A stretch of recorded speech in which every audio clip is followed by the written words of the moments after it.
एक राम का सकल पसारा, एक राम है जगसे न्यारा.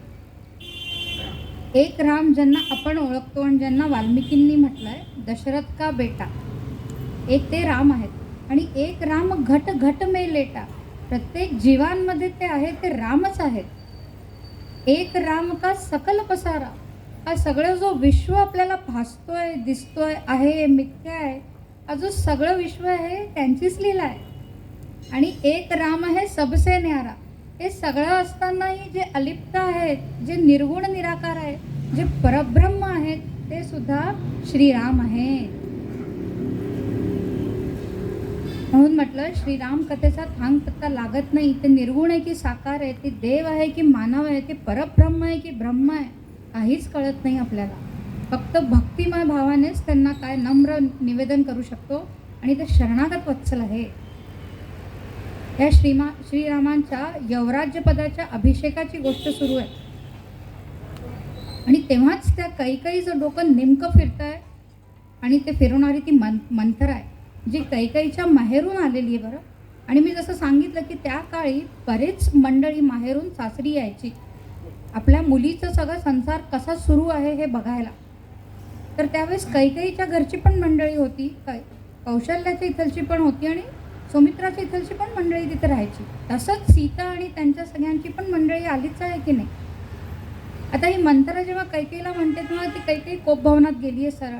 मंथरा म्हणते काहीही म्हटलं दशरथाने तरी तू त्याला बळी पडू नको, कारण तू सहज त्याचं ऐकून घे. म्हणून त्याला बघायचं नाही, फक्त हट्टाने हे 2 वर त्याच्याकडनं मागायचे आपल्याला. आणि ती ठरवते कैकेयी कोपभवनात धावत जाते. दशरथाला हे कळतंय, दशरथ तिच्या मागे चाललंय कोपभवनामध्ये. इतक्या विचित्र अवस्थेत ती शय्या सोडून जमिनीवर पसरलेली आहे. सगळे मलिन वस्त्र आहेत, दागिने सगळे मुद्दाम काढून सगळीकडे फेकले. तिने म्हणजे ते काहीतरी असं विचित्र काहीतरी त्यांच्या डोळ्यासमोर आधीच मांडून ठेवलंय की दशरथ फार घाबरले. त्यांची ती लाडकी राणी आहे ही गोष्ट अगदी खरी, तिच्यावरती खूप प्रेम आहे. आणि असं म्हणतात की जेव्हा तिच्याशी लग्न झालं तेव्हा अश्वपतीने म्हटलं होतं तिचाच मुलगा राजाचा उत्तराधिकारी बनेल. तेव्हा दशरथ म्हणतात आमची जी कुलरीती आहे त्याप्रमाणे होईल. म्हणजे वाल्मिकी रामायणामध्ये दशरथाने तसं काही सांगितलं आहे अश्वपतींना, असं वाल्मिकी रामायणात तरी त्यांच्या तोंडून नाही आहे तसं. आणि तिच्याजवळ जातात आहे आणि विचारतात तिला की तुला काय झालं आहे, कोणी काही बोललं आहे का. सगळ्यात पहिला प्रश्न बघा, कोणी काही बोललं का तुला, कोणी दुखवलं का तुला, तुला काय पाहिजे, काय त्रैलोक्याचं राज्य पाहिजे, तुला सांग काय हवं आहे. तुला मोती पाहिजे, पाचू पाहिजे, माणिक हवे, रत्न हवे, आभूषण हवे, जमीन हवी आहे, महल हवे, काय हवं आहे मी देतो तुला. तुला काय झालं आहे की तू अशी कोपभवनमध्ये आली आहे. आणि असं विचारतात तिला तेव्हा ती म्हणते दशरथा स्वामी मी तुम्हाला सांगणार आहे की मला काय हवं आहे, पण आधी रामाची शपथ. दशरथ म्हणतात अगं तुला माहिती आहे ना, तुझ्यानंतर मला सर्वात जास्ती प्रिय किंबहुना तुझ्यापेक्षाही मला अत्यंत प्रिय असे श्रीराम आहेत. आणि ते पुन्हा म्हणतात रामाची शपथ घेतो, तुला माग, हवं काय ते माग. हे दशरथांनी शब्दच खूप खाल्लाय आणि प्रतिज्ञाच फार केलेला आहे रामायणामध्ये. आता असं रामाची प्रतिज्ञा खाल्ल्यानंतर ते मोडणार नाही आहे तिला. म्हणून ती ताडकन म्हणते तुम्हाला आठवतं का आपण युद्धात गेलो होतो, तिथे मी तुमचे प्राण रक्षण केले होते, तुम्ही मला ते 2 वर दिले ते आठवत आहे का. तर ते म्हणतात हो तू नाही घेतले, ते आहे तुझ्याकडे राखीव, माग ना काय हवं आहे तुला. मग जे ती उत्तर देते ते त्याच्यावरती वीज कोसळली असा तो उत्तर तिने दिलेला आहे. तिने पहिलं सांगितलं आहे मला पहिला वर हे पाहिजे की भरताला म्हणजे माझ्या पुत्राला हे अयोध्येचं हे कौशल जनपदचं राज्य मिळावं. आणि दुसरा वर ऐका स्वामी, रामाला चीरवल्कर धारण करून 14 वर्षासाठी दंडकारण्यामध्ये पाठवा. हे तो दशरथ ऐकतो आणि अक्षरशः बेशुद्धच होतोय तो की कैकेयी तू काय मागितलं माझ्याकडनं. म्हणजे भरताचं राज्य ठीक आहे, पण रामाचं काय, त्यांनी काय असं तुझं वाईट केलं आहे का. तू रामाची आई ना, आणि रामाचं तुझ्यावर किती प्रेम आहे. तुला रामाला वनवासात पाठवून तुला काय मिळेल ते तिला खूप मनवायचा प्रयत्न करतात. ते वाल्मिकी रामायणामध्ये 2-3 अध्याय फक्त इतकेच त्यांच्या चर्चेचे आहे की ते म्हणतात शेवटी तुझे पाया पडतो, हात जोडतो आणि पाया पडतो, असं नको करू. रामाशिवाय मी एक पलही, एक घडीसुद्धा जगू शकत नाही. राम माझा प्राण आहे ग. आणि वनवास चीरवर्ग धारण करून दंडकारण्यात वनवास. दंडकारण्य हे भयानक वन आहे. त्यांना सगळ्यांना माहिती होतं. तसंच ते कैकेयीला सुद्धा माहिती होतं आणि दशरथाला सुद्धा माहिती होतं. हे रावणाच्या छत्रछायेतलं वन आहे. ते म्हणतात दंडकारण्यासारख्या घोर अरण्यामध्ये तू पाठवते रावणाला. अगं, रावणाच्या सेवेत किती लोक आहे तुला माहिती आहे का? रावणाचे स्वयंपाकी सुद्धा चांगलं जेवण जेवतात, तुला माहिती आहे का? रावणाचा जो महल आहे त्याच्या ज्या फर्श आहे त्या सुद्धा सोन्याने मढलेल्या आहे. राम किती सुकुमार आहे. राम दंडकारण्यामध्ये चीर वल्कर धारण करून, आणि ती म्हणते त्यांनी काय खायचं आहे, कंदमूल भक्षण करायचं आहे. आता हल्ली काही यूट्यूबवरती दिग्गज लोक आपण पाहिलेले जन्माला आलेली आहेत, महाप्रकांड पंडित प्रातस्मरणीय लोक. तर कंदमूल खायचं आहे तिने पहिलीच तिथे आड घातलेली आहे. आता ते दशरथ ऐकतात आहे, ते रडतात आहे, त्यांचे अश्रू थांबत नाही आहे, ते तिचे पाया पडतात आहे. आणि मग एका प्रसंगी ते रागवतात तिला. ते म्हणतात पापिणी, आमचं काय, आमच्या पूर्ण कुलाचा घात करण्याकरता मी तुझ्याशी कोणत्या वाईट मुहूर्तात लग्न केलं. तू कशाला आमच्या घरात आली, मला असं वाटतंय तू काल रात्री आहे स्वयं. इतके तर तिला बोलतातही, कोपही करतात आहे, पण ती ऐकायला तयार नाही. आणि ते दशरथाला टोचणारे शब्द बोलते. तुम्ही तर रघुकुल वंशी आहे ना, रघुकुल रीत सदा चली आई. तुम्ही एकदा शब्द दिला, एकदा प्रतिज्ञा केली की तुम्ही मुकरत नाही असं म्हणाले ना आत्ता. मग हे ऐकून तुम्हाला चालेल का? तुमच्या कुलरीतीला तुम्हाला वाईट कालिमा फासायला चालेल? आणि असं ती बोलते. त्यांचा संवाद सगळा चालू आहे. तिकडे राम तपात बसलेले, तिकडे त्यांची आई कौशल्या रात्रभर जप करणारे नारायणाचं ती आधीच म्हणाली आहे. आणि हे अयोध्यावासी यांचा आता आनंद गगनात मावत नाही आहे. हे सगळं स्वतःच सजावट करतात आहे अयोध्येची, अशी ती परिस्थिती आहे. आणि आता अशा परिस्थितीमध्ये, अशा रम्य वेळी, जेव्हा आता थोड्याच तासांमध्ये रामांचा अभिषेक होणार आहे, तेव्हा या कैकेयीने असं करावं. आता मात्र सकाळ व्हायला आली आहे, म्हणजे आता अभिषेकाची तयारी करायची, सकाळ व्हायला आली आहे. तेव्हा मंगलवाद्य वाजू लागतात. म्हणजे राजा असतात ना, त्यांना उठवायला मंगलवाद्यांचा घोष होतो. भाट चारण जे काही असतात ते गाण गाऊ लागतात. आणि ते ही वेळ येते, म्हणजे पहाट होत आहे. आता राजा अक्षरशः बेशुद्ध अवस्थेतच, अगदी दीन मलिन हीन तो झालेला आहे. रात्रभर तिला समजावून ती काही ऐकत नाही आहे. आणि ते पण शब्द त्यांच्या तोंडून काही फुटत नाही आहे, फक्त अश्रू निघतात आहे. आता हे मंगलवाद्य झाले आणि त्यांनी म्हटलं त्यांच्या सगळ्या सेवकांना ते वाद्य बंद करवा. आता वशिष्ठ आले घाईघाईने. त्यांनी सगळी तयारी अभिषेकाची केलेली आहे. ते म्हणतात ते सुमंत्र आतमध्ये जा आणि राजाला म्हण लवकर तयार हो. दशरथाला म्हण लवकर तयार हो, आपल्याला अभिषेक उत्तम मुहूर्तमध्ये करून घ्यायचा आहे. ते मुहूर्त पण त्यांनी काढलेला आहे. म्हणून सुमंत्र आतमध्ये जातो. त्याला कोपभवनात राजा आहे म्हणून कळतं. मग तो कोपभवनात जातो. त्यालाही काही तोही पार गोंधळलेला असतो. त्याला काय माहिती काय होणार आहे. तो जाऊन उभा राहतो. तो पाहतो दशरथ जमिनीवर आहे, बाजूला कैकेयी अशा विचित्र अवस्थेत आहे. त्या कक्षाची हालत पाहतो आणि मग राजाला तरीही म्हणतो की राजन, आता आपल्याला रामाचा अभिषेक करायचा आहे नाही का? मंगलवाद्य वाजू लागले. वशिष्ठ महामुनी आपली वाट बघतायत, चला लवकर तयार व्हा. राजा काहीच उत्तर देत नाही, त्यांच्या तोंडून शब्दच फुटत नाही आहे. आता इथे ही कैकेयी बघा बरं कशी दृष्ट झाली आहे. ती म्हणते रामाचा राज्याभिषेक आहे ना, रात्रभर ते आनंदात झोपलेच नाही. एक काम कर, तू जा आणि रामाला बोलवणार. सुमंत्र, ते कोणाचे अमात्य आहे? दशरथाचे. कैकेयीचे आहे का? नाही, ते जात नाही. ते म्हणतात महाराणी, तुम्ही म्हटलं ते ठीकच आहे, पण मला राजाज्ञा हवी. मला रामाला बोलवायला जा असं मला राजाच्या तोंडून ऐकायचं. म्हणजे विचार करा, अमात्य तरी कसे होते आणि राजा तरी कसा होता. राजाने सांगितलं असेल ना, मी बोलल्याशिवाय जायचं नाही, माझी बायको जरी म्हणेल तरी नाही.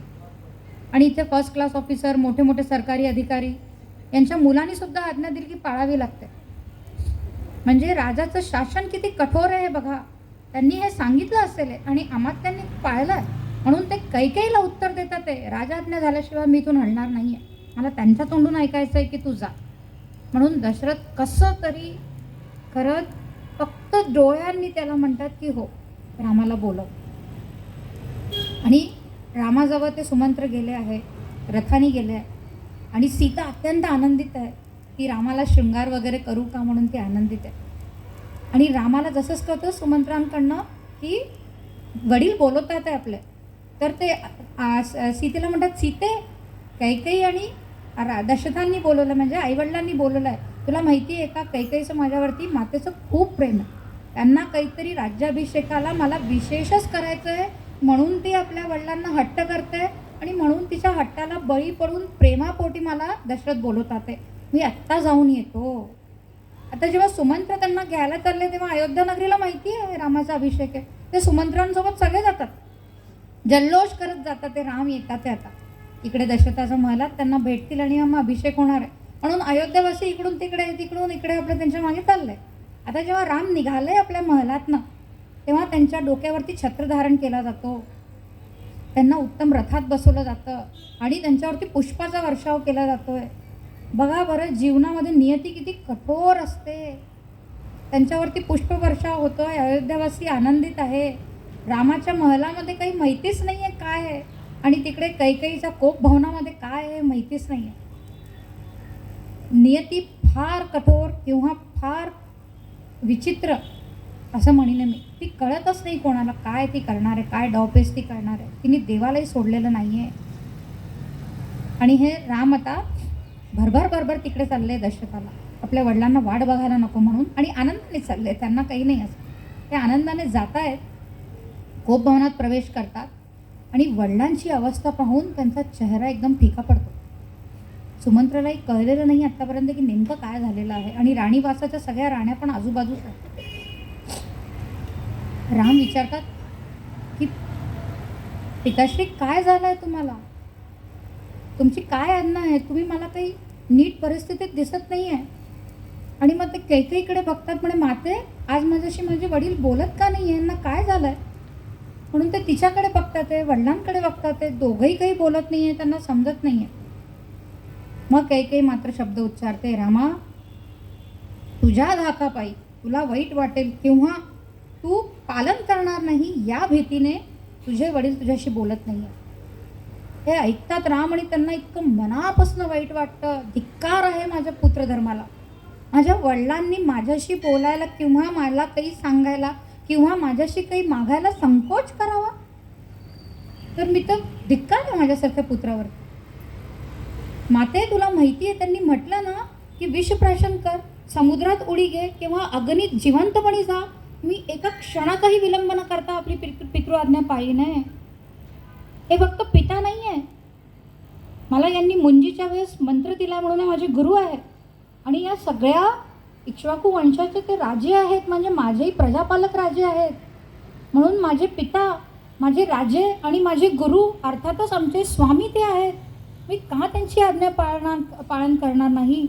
आणि ते वडिलांना म्हणतात तुम्हाला काय सांगायचं ते निसंकोचपणे सांगा. आणि ते सांगतात कैकेयीला की तुला माहिती नाही का माते, राम दोनदा बोलत नाही. ते इतके सत्यप्रतिज्ञा आहे की ते म्हणतात दुसऱ्यांदा राम बोलतच नाही, एकदा बोलले म्हणजे विषय संपला. आणि त्याच्यानंतर ती कैकेयी सांगते की तिने काय वर मागितला आहे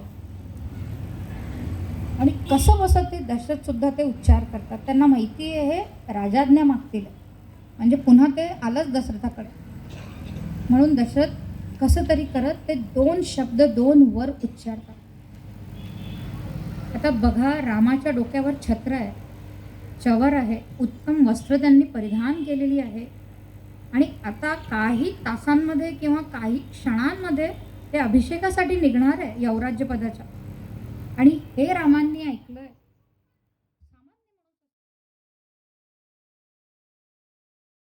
नाही तर मला वाईट वाटेल, त्यांना वाईट बोललं म्हणजे मलाच वाईट पाडून बोललाय असं समजलं जाईल. म्हणून लक्ष्मण अगदी शांत उभे राहतात, मनात सगळा राग साठवून उभे राहत आहेत. भरत बघतायत कुठे असतील म्हणून कुठून तरी त्याला दूर निघताना दिसतोय, काहीतरी खुणा दिसतात आहे. मग ते म्हणतात ते सुमंत्राला ह्या खुणा आहेत ना त्या लक्ष्मणाने मंदाकिनीवरनं पुन्हा कसं आश्रमाकडे जायचं म्हणून हे खुणा पाडलेलं आहे. आणि खरंच त्या लक्ष्मणानेच पाडलेले असतात खुणा. आणि ते भरभर चित्रकूटाच्या त्या पर्णकुटीमध्ये जात आहेत. कुठे राम म्हणून ते आधी पर्णकुटीला बघूनच रडतायत की माझा दादा, वहिनी आणि लक्ष्मण या पर्णकुटीत राहतोय. अहो काय महलाचं वैभव आहे ते मी तुम्हाला सांगितलं ना. महलाच्या आत जायलाच रथाने जावं लागतंय रामाच्या. इतकं सुंदर वैभवशाली महल आणि ही पर्णकुटी म्हणून त्यांना इतकं वाईट वाटतं. आणि तिथे कुठेतरी डोळ्यातनं अश्रू निघतायत आणि पर्णकुटीत बसलेले राम दिसले त्याला. आणि नुसतं राम म्हणून त्यांच्या तोंडून तेवढाच एक आवाज निघालाय आणि रामाकडे त्यांनी अक्षरशः धाव घेतली आहे. जशी गाई आणि वासरू एक दुसऱ्याला भेटतात, वाल्मिकींनी म्हटलंय, तसं भरत आणि राम एक दुसऱ्याला भेटले. भरताचे तर पाय पण लडखडले आणि तो मध्येच पडला, पोचू पण नाही शकला तो. आणि रामाने पटकन जाऊन त्याला हृदयाशी कवटाळलंय, उचललंय. त्याला धूळ लागली होती ती मोठ्या भावाप्रमाणे पुसली आहे. आणि भरताला त्यांनी अगदी जवळ घेतलंय आणि खूप अश्रू गाळले आणि म्हणतात, भरता तुला इथे वडिलांनी येऊच कसं दिलं? कारण वडील असताना तू इथे येणं शक्यच नाही आहे. म्हणजे कोणीतरी मोठा व्यक्ती नाही म्हणूनच तो इथे आलाय. त्यांना शंका झाली थोडी. आणि भरत म्हणताय की आपले वडील आता हयात नाही. तुमच्या वियोगामध्ये, सीता आणि लक्ष्मणच्या वियोगामध्ये ते राम राम करत परलोकला गेले. त्यांची सगळी विधी मी केलेली आहे. मला या दृष्ट कैकईचं कर्मसुद्धा कळलं आहे. तुम्हाला वनवास झाला हे सुद्धा मला कळलं आहे. पण दादा आता तुम्ही पुन्हा अयोध्येला चला. हे राज्य तुमचं आहे, तुम्ही घ्या. मी वनवासात राहतो आहोत. आणि हे खूप सुंदर वाल्मिकींनी सगळ्यांनी रामाला समजवायचा प्रयत्न केला आहे. वशिष्ठांनी सुद्धा केला आहे. आता वशिष्ठांची आज्ञा कैकईसुद्धा मोडत नाही. बघितलं तुम्ही, एवढं मोठं त्यांची पातळी, एवढं मोठं पद आहे त्यांचं, एवढं मोठं स्थान आहे सगळ्या अयोध्येमध्ये. वशिष्ठ म्हणतात ते की रामा आता दशरथ नाही म्हणून तू इथे यायला हरकत नाही. भरताला हवं तर हे करू दे. तर राम म्हणतात ते असं कसं म्हणताय तुम्ही मामूने? त्यांचे शब्द तर आहेत ना, राजाज्ञा तर आहेच. ते कैकईच्या ऋणापासून मुक्त होण्यासाठी मला वनवास पत्करावाच लागेल आहे. आणि त्याची दुसरी आज्ञा तुम्ही विसरला का? भरताला राज्य मिळावं अशी आहे म्हणून मी काही जाणार नाही आहे. रामाचे शब्द म्हणजे शब्द आहेत. आणि तुम्ही आमचे कुलगुरू आहात, मग तुम्हाला आमच्या रीतीभाती माहीत नाही का? एकदा वर दिला, एकदा प्रतिज्ञा केली की झालं, संपलं. दुसऱ्यांदा आम्ही तो निर्णय पुन्हा विचारच करत नाही आहे. या सगळ्या कुलामध्ये, या सगळ्या संसारामध्ये आमचा कुल श्रेष्ठ आहे ते या कारणामुळेच. आणि ते तुम्ही जपायला हवं ना. तुम्ही मला असं काहीही शास्त्राविरुद्ध मला बोलू नका, मी करणार नाही. वशिष्ठही दमले, भरतही दमलाय बोलून बोलून. सगळ्या मात्या तिथे रडतायत, सीताला जवळ कवटावून रडतात. ते सगळ्या आईंना नमस्कार केला आहे रामानी, तेही जवळ घेऊन घेऊन रामाला रडतायत. आणि राम ऐकायला तयार नाही आहे. कारण माझ्या वडिलांसाठी त्यांचं वचन सत्य हो म्हणून मी वनवास घेणार आहे. तुम्ही सगळे अयोध्येला जा. भरता आणि मग त्याला ते राजनीती समजवतात की तुला आता अयोध्येवर राज्य कसं करायचं आहे हे त्याला समजवतायत ते बसून मोठ्या भावासारखं. पण भरत ऐकायला तयार नाही. भरत म्हणतो आता हे अग्नी पेटवतो आणि अग्नीत प्रवेश करतोय. हे इतकं अलौकिक उदाहरण आहे की एक म्हणतोय हे धनसंपदा तू घे आणि दुसरा म्हणतोय ही धनसंपदा तू घे. असं उदाहरण जगाच्या पाठीवर कुठे मिळणार नाही आहे. आपल्या इथे महान इतिहास असा आहे की वडिलांना कैदेत टाकलं, आपल्या मोठ्या भावाला मुंडकं छाटलं आहे, तिच्याच पत्नीशी लग्न केलं आहे, बरोबर ना. असे म्लेच्छ आपल्या इथे झालेले आहे. आणि त्यांनी सांगावं की आमचा हिंदू धर्म कसा.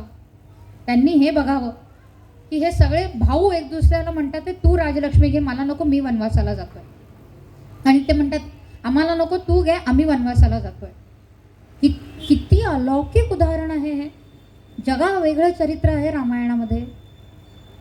तो म्हणतोय आता मी अग्निप्रवेश करतोय, तेव्हा त्याला राम सांगतात हे करत नाही, कारण क्षत्रिय आत्महत्या करत नाही. क्षत्रिय असतात ते वीर असतात, त्यांना आत्महत्येचा अधिकार नाही. म्हणून आत्महत्या करायची नाही आहे, तुला राजाज्ञा पाळायची आहे म्हणून तुला वापस जायचं आहे. आता राम ऐकेना, भरत ऐकेना, वशिष्ठांचं कोणी ऐकेना. आया सगळ्या विलाप करतात आहे. नाईलाज म्हणून शेवटी रामांकरता ज्या भेटवस्तू आणल्या होत्या तो तो ते भरत त्या रामांच्या चरणात ठेवतो. आता तुमची आज्ञा मला पाळावीच लागणार आहे आणि मी अयोध्येला पुन्हा जातोय. पण अयोध्येचा राजा मी नाही. हे सगळे काही वनाचे देवी देवता, सगळे जड चेतन, सगळा विश्व ऐकून घे. अयोध्या ही रामाचीच आहे. ही गोष्ट वेगळी आहे की तिला पुन्हा रामाची करायला मला बरेच वर्ष लागले आत्तापर्यंत. पण तेव्हा त्यांनी सांगितलं होतं अयोध्या ही रामाचीच, मी फक्त सेवक आहे. म्हणून त्या पादुका तो रामांना म्हणतोय, या सोन्याने म्हणलेल्या पादुका यांना फक्त आपला स्पर्श करा, एकदा पायात घाला या. म्हणून त्या दोघी पादुका पुसून त्यांच्या चरणांवर ठेवतोय.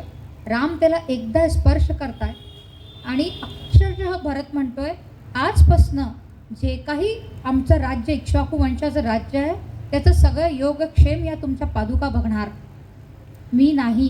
या पादुकाच सगळं राज्यकारभार चालवणार आहे. यांच्या आज्ञेमध्येच, यांच्या छत्रछायेत काय तो भरत हा सेवक करेल. आणि त्या पादुका तो उचलतो आणि प्रत्यक्ष आपल्या मस्तकावर घेतोय आणि सेवकांना म्हणतोय, याच्यावरती छत्र धारण करा, चवर डुलवा, कारण स्वतः पादुका म्हणजे श्रीरामच ते राजे आहेत. आणि या पादुका चालल्या आहेत बरं अयोध्येला. इतकं विलक्षण उदाहरण आहे.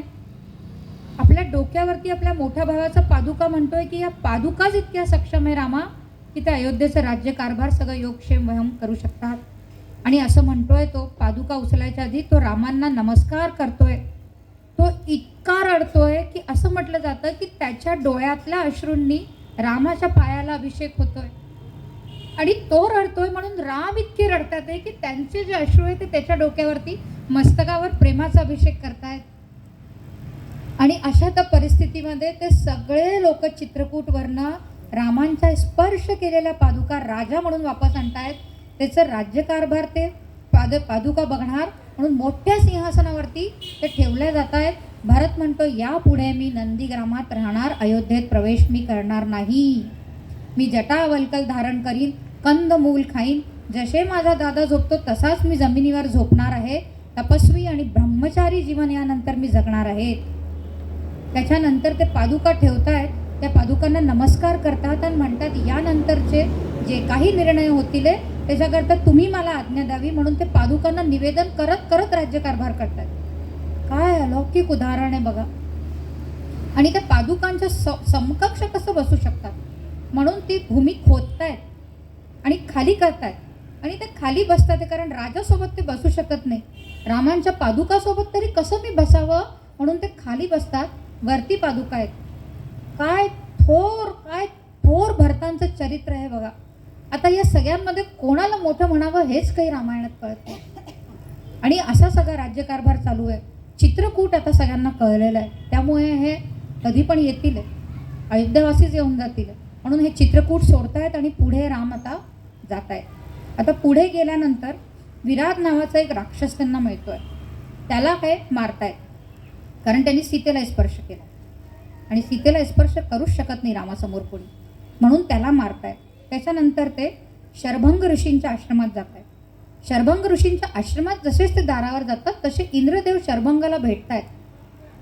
राम त्यांना बघतायत आणि इंद्र म्हणतात, ते ऋषी म्हणे, आता राम आलेत, मला पटकन निघायला हवं. या क्षणाला मला आणि त्यांची भेट ठरलेली नाही म्हणून ते निघतायत. शरभंग ऋषींना नमस्कार करतायत. राम सपत्नी लक्ष्मण नमस्कार करतोय आणि शरभंग ऋषींना विचारतो, इंद्र काही विशेष कारणांसाठी इथे आले होते? किती सुंदर आहे ना देवराज इंद्र, मला खूप छान वाटलं त्यांचा रथ आणि त्यांना बघून. तर शरभंग ऋषी म्हणतात, ते हो, माझ्या तपसामर्थ्याने मला ब्रह्मलोकाची प्राप्ती झाली आहे, ते मला घ्यायला आले होते. पण म्हणे, मुने तुम्ही गेले नाही. म्हणे, रामा, तुमच्या दर्शनासमोर ब्रह्मलोक मोठे आहेत का? तुम्ही येणार मला माहिती होतं, म्हणून तुमच्या दर्शनाकरता फक्त मी थांबलोय. तुमचे दर्शन करतो, तुम्हाला पुढचा मार्ग दाखवतोय आणि मग मी ब्रह्मलोकाला प्रस्थान करतोय. फक्त तुम्हाला बघायला मी थांबलोय. म्हणून ते रामाचे दर्शन करतात. ते सगळं पाद्यपूजन काय ते ऋषीमुनींचं केलं जात आहे आणि राम इथून पुढच्या प्रवासाला निघतात.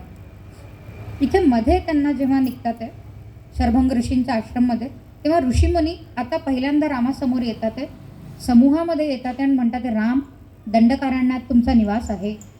तुम्ही इथे राक्षसांचा त्रास बघितला नाहीत का किती? हे राक्षस ऋषीमुनींना खाऊन टाकतात, यज्ञ होऊ देत नाही. इकडे तिकडे मांस आणि रक्त पसरलेलं आहे. पशुप्राण्यांची उगीच हत्या करत फिरतायत. आम्ही तापसी जीवन जगतोय, आमचं तप सामर्थ्य एवढं आहे की यांना सगळ्यांना मी मारू शकतो, पण आमचं तप सामर्थ्य या राक्षसांना मारण्यामध्ये आम्हाला नाही वाया घालवायचं. आणि ते कार्य क्षत्रियांनी करावं. ते रामाची कानपिळणी करतात आहे. तुम्ही इक्ष्वाकू वंशाचे राजा, म्हणजे दंडकारण्याचे राजा, मग तुम्हाला राक्षसांशी आम्हाला मुक्त करावं असं वाटलं नाही का? आणि राम इथे वचन देत आहेत की निस्संशय मी तुमचा राजा आहे, तुम्हाला या सगळ्या राक्षसांपासून मुक्ती मिळावी म्हणून मी आता दंडकारण्यात आलो आहे. काळजी करू नका, या सगळ्या राक्षसांचा सहकुटुंब मी निपात करीन. आजपासून बिलकुल बिनधास्त या दंडकारण्यात राहा. आणि पुढे ते आता सुतीक्ष्ण मुनींच्या आश्रमात जाणार आहे. सीता जेव्हा ही रामांची प्रतिज्ञा ऐकते तेव्हा ती रामांना मध्ये म्हणते, रामा, धर्म खूप सूक्ष्म आहे. म्हणजे किती धर्माचा अभ्यास सीतेचा आहे ते बघा. ती 20च वर्षाची. इथे तर 30 वर्षाच्या मुली होतात, तर लग्न करू की नाही करू इतकी मॅच्युरिटी नसते किंवा इतका बावळटपणा आत्ता मुलींमध्ये आहे. त्याचा दोष आईवडिलांना द्यावा की मुलींना द्यावा हेच कळत नाही. आणि ती 20 वर्षाची सीता स्वतः रामाशी शास्त्रार्थ करते. त्या राक्षसांनी तुमचं वाईट केलं नाही, आपण तर तापसी जीवन जगायला आलो आहोत, मग तुम्ही का त्यांच्याशी वैर घेताय? तर राम हसतात आणि म्हणतात, तू पत्नी, तू स्त्री, तुला माझी काळजी झाली ना? कळतं मला तुझं यात काहीच चूक नाही आहे, तू घाबरू नकोस. पण एक गोष्ट ऐक, मी क्षत्रिय आहे आणि खेळण्यासारखा म्हणून मी हा धनुष्यबाण घेतलेला नाही आहे. क्षत्रिय जोपर्यंत धनुष्यबाण धारण करतोय तोपर्यंत एकही दिनदुखी माणूस या पृथ्वी तळावर नसावा, म्हणूनच क्षत्रियांकडे अस्त्र असतात. आपले सगळे देव आणि देवी देवता अस्त्र आणि शस्त्र धारण केलेले आहे. त्यांच्यामध्ये तो तेज आहे बघा बरं. म्हणजे सगळे देव अस्त्रशस्त्र युक्तच आहे. त्यांना माहिती आहे की कधी आशीर्वाद मुद्रा द्यावी आणि त्यांना माहिती आहे याच मुद्रेने कधी कानाखाली वाजवावी. एवढं शौर्य आपल्या धर्मामध्ये आहे. आणि म्हणून ते म्हणतात, सीता तुला माहिती आहे एकदा प्रतिज्ञा केली की मी तुला सुद्धा सोडू शकतो, पण प्रतिज्ञेला नाही. आता या दंडकारण्यात राक्षसांचे वाईट दिवस आले हे समजच. मग ते सुतीक्ष्ण मुनींकडे जात आहे. सुतीक्ष्ण मुनी पुढचा रस्ता त्यांना दाखवतात. ते कोणता? अगस्त्य मुनींकडे जा. अगस्त्य मुनी खूप प्रचंड तेज तपस्वी आहे. अगस्त्य मुनींची त्यांची भेट होते, त्यांच्या भावाची त्याची भेट होते. आणि तिथे अगस्त्य मुनी त्यांना काही दिव्य बाण देत आहे, दिव्य धनुष देत आहे आणि एक तर्कस देत आहे जो खालीच होणार नाही. हा शस्त्रांच्या साठा तापसी मुनींजवळ का असावा? अर्थात ते वैज्ञानिक आहे, ते शूरवीर आहे, त्यांना सगळ्यांना अस्त्रशस्त्रांचं ज्ञान आहे आणि तेच त्यांचे रचयिते आहे म्हणून त्यांच्याकडे आहे. पण हाच भांड रामाकरता का तयार आहे?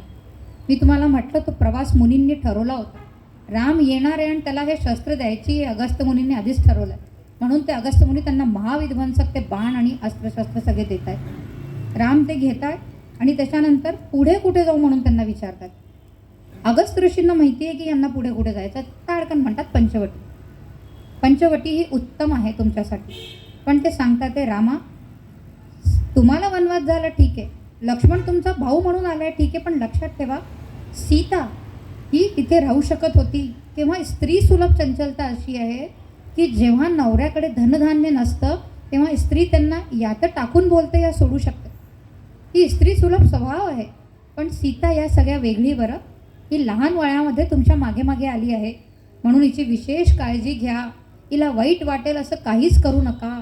दिवस रात्र हिचं रक्षण करा. या वनामध्ये हिला काय काय आवडतं ते सगळं हिला प्राप्त करून द्या.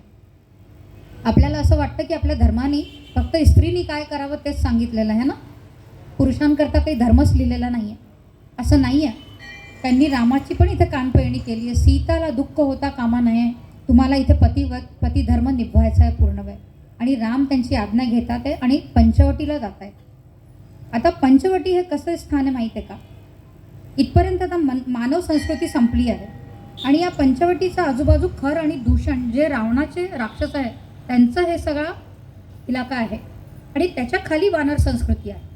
पण वानर संस्कृती आणि मानव संस्कृती एक नको म्हणून रावणाने वालीशी मैत्री करून आपली सेना की तुझं राज्याचं रक्षण करतोय म्हणून धूर्तपणाने राजकारणपणाने ती ठेवलेली आहे.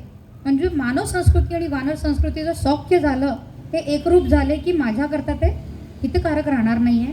ही त्या रावणाची धूर्त बुद्धी आहे म्हणून ते खरं आणि दूषण त्या ठिकाणी राहतात. एवढ्या पट्ट्यात त्यांचं राज्य आहे आणि ते सतत बघतात आहे. इतकंच नाही, ते ऋषीमुनींना खातात पण, त्रास पण देतात, यज्ञ पण भंग करतात.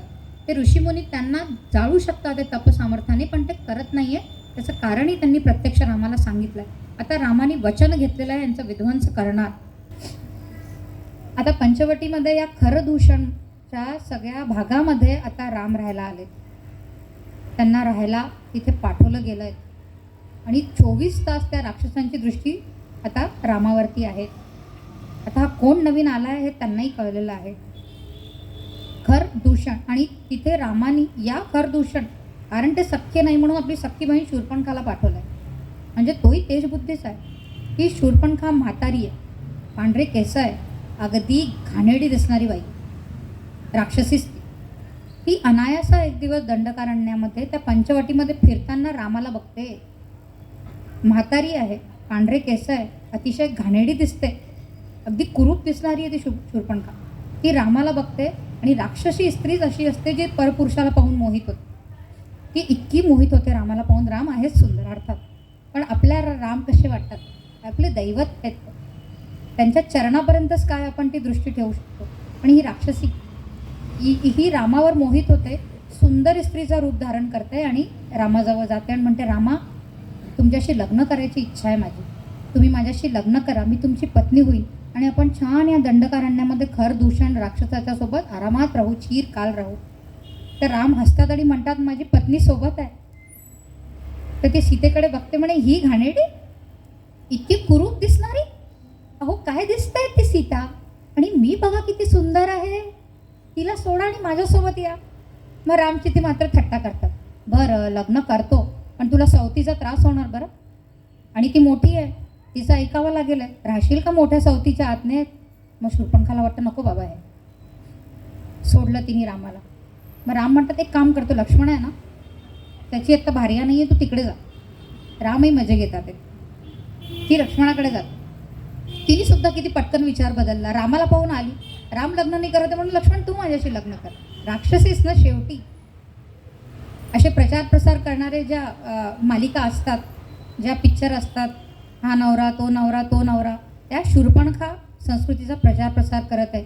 हिंदू संस्कृतीमध्ये एक पत्नी आणि एकच पती, आणि तोही 7 जन्मापर्यंतच. म्हणून ही शूर्पणखा वृत्ती ज्या ज्या मालिकांमध्ये, ज्या ज्या आता मूवीजमध्ये दिसते, किंवा अतिशय शहाणे काय म्हणतात ते स्त्री पुरेगामी विचारांची लोक ही राक्षसी संस्कृती वाढवत आहेत.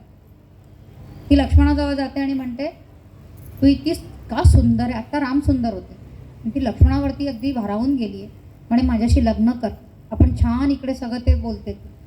लक्ष्मण तिच्याकडे बघतो आणि म्हणतो, तू किती सुंदर आहे नाही का, पण तुला माहिती आहे का, मी यांचा दास आहे. तू माझ्याशी लग्न केलं, तू इतकी सुंदर आहे, तुला दासी बनावं लागेल, आणि मग शेवटी रामाची आणि सीतेची हवी ती सेवा करावी लागेल. तुला चालतंय का दासी होणं. तर ती म्हणते, नाही. म्हणे, त्यापेक्षा रामाचीच बायको होणं. मग ती म्हणते, बरं. मग ती पुन्हा रामाकडे जाऊ लागते. आणि आता हे राम लक्ष्मण तिला एकदम कळतंय की काय चालू आहे. तर ती म्हणते, या सीतेमुळेच सगळं सुरू आहे ना रामा, तू माझ्याशी लग्न का नाही करते, ही जिवंत म्हणून तिलाच खाऊन टाक. म्हणून ती सीतेकडे धाव घेते. आणि राम म्हणतात की लक्ष्मण, जे राक्षसी प्रवृत्तीचे म्हणजे दुर्बुद्धी लोक असतात ना, त्यांच्याशी आपण कधीच गंमत नाही करू, हे लक्षात ठेवा बरं. जे दुर्बुद्धी आहे, ज्यांचं डोकं कधीही फिरतं, अशा लोकांशी गंमत नाही करायची. तर ते म्हणतात, आता पटकन हिचं काय करायचं ते कर, पण सीतापर्यंत हिला पोचू देऊ नको. म्हणून लक्ष्मण खाडकन तलवार उपडतात, तिचं नाक आणि कान कापतात. स्त्री अवध्य आहे हे राम तरी लक्ष्मणाला सांगताय की तिला मारू नको. आणि ही शूर्पणखा अवध्य आहे म्हणून सुटली आहे, आणि ही आता रडत रडत विलाप करत आपल्या अगदी स्वरूपात ती आलेली आहे पुऱ्या राक्षसणीचा, आणि ती रडत रडत आपल्या भावाकडे म्हणजे खर आणि दूषणकडे जाते, जिथे साधारण 14-15 भयंकर मायावी राक्षस त्यांच्या हाताखाली आहे. असा तो दंडकारण्याचा वाईट अशुभ क्षेत्रच आहे. आणि ही आता तिकडे जात आहे. स्त्री असो की पुरुष असो, तो शत्रू असला ना, त्याचा वध कधी कधी करावं लागतं. नाही तर मग विमान हायजेक झाले, आतंकवादी सोडले की ते नंतर अजून भयंकर उन्माद देशात माजतात. म्हणून राक्षसांना कधी जिवंत सोडावं आणि कधी ठार मारावं, ही राजनीती आहे. ही शूर्पणखा खरदूषणजवळ गेली, रडते आणि त्यांना म्हणते, तुम्ही काय झोपा काढताय का इथे? एका पुरुषाने, तुच्छ पुरुषाने माझी बघा काय अवस्था केली आहे. जा उठा आणि माझा बदला घ्या त्याच्याशी. आणि म्हणून हे खरदूषण तिकडे गेले जिथे पंचवटीला त्यांची कुटी आहे. 14,000 मायावी राक्षस आहे. राम आणि लक्ष्मण हे मानवी अवतारात अगदी यांच्याकडे काय तो कोदंडच आहे बस. आणि त्यांच्याकडे सेना आहे. राम लक्ष्मण जसंच रामांना दिसतं खर आणि दूषण येतात आहे, ते आकाशमार्गाने पण युद्ध करतायत. ते म्हणतात पटकन सीतेला घे आणि त्या गुफेत जा, हिला 1 मिनिटही सोडू नको. किती सीतेची काळजी. लक्ष्मण म्हणतो नाही तुम्ही जा, मी युद्ध करतो. म्हणे लक्ष्मणा नाही, मला तुझी पण काळजी आहे, म्हणून तू पण जा, तिलाही ने तिथे सुरक्षित राहा आणि मला इथे यांच्याशी युद्ध करू दे. आणि त्या खरदूषणाशी रामाने युद्ध केलं आहे. अकंपन मात्र हे सगळं बघतोय. त्याच्यामधलं एक अकंपन हे सगळं बघतोय. खरदूषणशी युद्ध चालू आहे. ते मायावी राक्षस आहेत. या 14,000 राक्षसांचा 28 वर्षाच्या श्रीरामांनी कसा पराभव करावा माहिती? 1 तास 20 मिनटं रामांना इतकीच लागली. 1 तास 20 मिनटापर्यंत ते राक्षस सगळे नाहीशेच करून टाकले रामाने. खरदूषण त्याची सेना सगळी संपली रामासमोर. काय पराक्रमी आहे राम बघा. ती सेना संपली आणि अकंपांची आता हालत खराब झाली. तो एकटा काय जिवंत आहे कारण तो पळाला तिथून आणि तो थेट जातोय रावणाकडे. आत्तापर्यंत शूर्पणखा जवळ बघते पण ती रावणाकडे आत्तापर्यंत तरी गेलेली नाही आहे. आणि आता ती शूर्पणखा ते सगळं बघते आणि हे सगळे रावणाकडे जातीलच. आता अकंपन जातोय. आधी अकंपन जाऊन रावणासमोर उभा राहतो. तो अकंपन आहे, कापत नाही पण तो कापतोय. आणि तिथे रावणाच्या दरबारात जाऊन तो म्हणतो की तुझ्या खरदूषणाला जे तिथे होते आणि आम्ही सगळे जे मायावी राक्षस होतो सगळ्यांना त्या एका माणसाने क्षणात संपवलं आहे. इतका पराक्रम आहे त्याच्यामध्ये की तो म्हणतो असाध्य कुपितो हो रामो विक्रमेण महायशा नाही रामो दशग्रीव शक्यो जे तू रणे त्वया. तो असाध्य आहे राम आणि रणामध्ये तू त्याला जिंकू शकत नाही. पण इतकं मात्र खरं की दंडकारण्यामध्ये तुझी जी सत्ता होती ती संपवली. रामांनी ती प्रतिज्ञाच केली होती नाही का की दंडकारण्य आजपासून मी निर्भय करेन. हे त्यांनी ऋषीमुनींना शब्द दिला होता तो त्यांनी पाळलाय. आणि हा अकंपन रावणाला सांगतो तुझं राज्य गेलं. आणि ते म्हणतात आहे की अकंपन काय म्हणतोय की हे असाध्य आहे. रामाला राग आला ना त्रैलोक्य त्याच्याशी भांडू शकत नाही. आणि तू तर भांडायचा विचारही नको करू. जसा पापी मनुष्याला स्वर्ग मिळत नाही तसा तुझ्या हातून रामाला काहीच होणार नाही. उपमा पण बघा कशी देतोय. आणि जसंच खर आणि दूषण आणि सगळे राक्षस मेले तसे सगळे देवगण आलेले आहेत.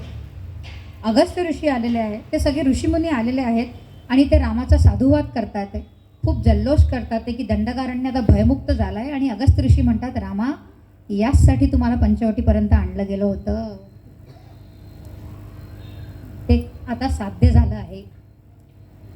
त्याच्यानंतर आता कुठे राम सुटकेचा श्वास सोडतील असं वाटतंय. पण थांबा, अकंपन रावणापर्यंत गेलाय. आणि हे ऐकून रावण म्हणतोय की आता याला प्रत्यक्ष तर नाही जिंकता येणार म्हणून मारीचची सहायता घेऊया. कारण अकंपन एक वस्तू सांगतो रामा मी एक बघितलं आहे फक्त की रामाचा प्राण म्हणजे सीता आहे. सीता क्षणाकरता तिच्याशी दूर झाली तर राम आत्मदाह करेल, स्वतःच प्राणत्याग करेल. पण युद्धामध्ये त्याला कोणीच जिंकू शकत नाही. तू सीताहरण कर एवढं तो सांगतो. म्हणून तो मारीचकडे जातो.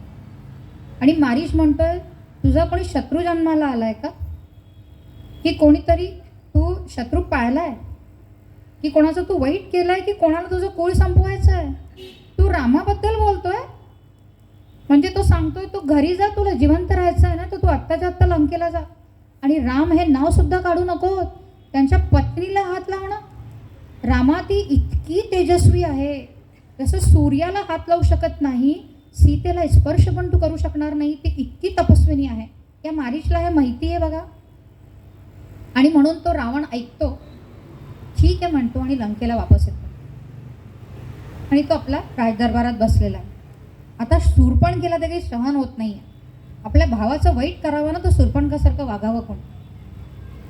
हा रावण पुन्हा येऊन बसलाय ना, आता ती राजदरबारात जाते आणि ती म्हणते की तुझं काय गुप्त हेर खातं तुझं कधीच नव्हतं ना रावणा, तुला कळत नाही त्या दंडकारण्यामध्ये काय झालंय, तिथलं तुझं राज्यकारभार सगळे खरं दूषण राक्षस संपले आहे, तुझ्या राज्याचं काय होणार आहे.